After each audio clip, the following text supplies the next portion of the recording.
সাংসদ হৈ থাকিল জাতীয় বিষয়টোত একটা শব্দ তেওঁ উচ্চাৰণ কৰিলে নেকি যি সময়ত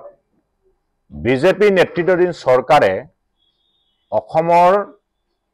অস্তিত্ব সংকটত পেলাই কা আইন জাপি দিলে এই কা আইন জাপি দিওঁতে সমগ্ৰ অসমত আন্দোলন হ'ল সেই আন্দোলন মখিমূৰ কৰিবৰ কাৰণে পাঁচগৰাকী ফুলকুমলীয়া গুলীয়া হত্যা কৰিলে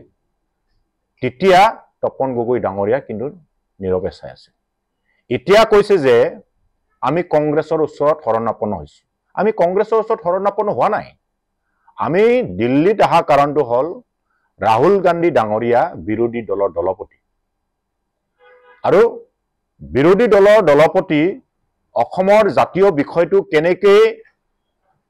উত্থাপন কৰিলে অসমৰ জাতীয় বিষয়বিলাক সংসদৰ মজিয়াত গুৰুত্ব পাব সেই বিষয়টোক লৈ আমি লৈ আহিছো কোনো শৰণাপন্ন হ'বলৈ আমি অহা নাই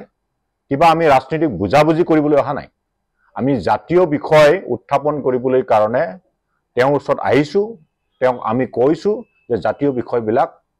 সমগ্ৰ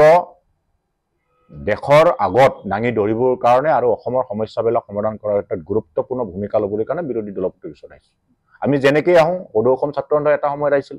যেতিয়া কেব আন্দোলন চলি আছিল সেই সময়ত আহিছিল সকলোৱে আহিছে কিন্তু আজি তপন গগৈ ডাঙৰীয়া হঠাৎ ধুমকেতু নিচিনা যেতিয়া কথাবিলাক ক'বলৈ ধৰিছে তেতিয়া মই ভাবিছো ইমান নিমাতি কইনা মানুহজন ক'ৰ পৰা হাল পালে যি সময়ত পাঁচগৰাকী ফুলকুমলীয়া গুলীয়া হত্যা কৰা বোম দেখিলে পলাই ফুৰে কাৰ বিষয়ে সমৰ্থন কৰে নে বিৰোধিতা কৰে এই কথাটো হওঁতে একটাও মাত নামাতে গোটেই সংবাদ জগতৰ পৰা পলাই ফুৰা মানুহজন আজি হঠাৎ ক'ৰ পৰা হাৰ পালে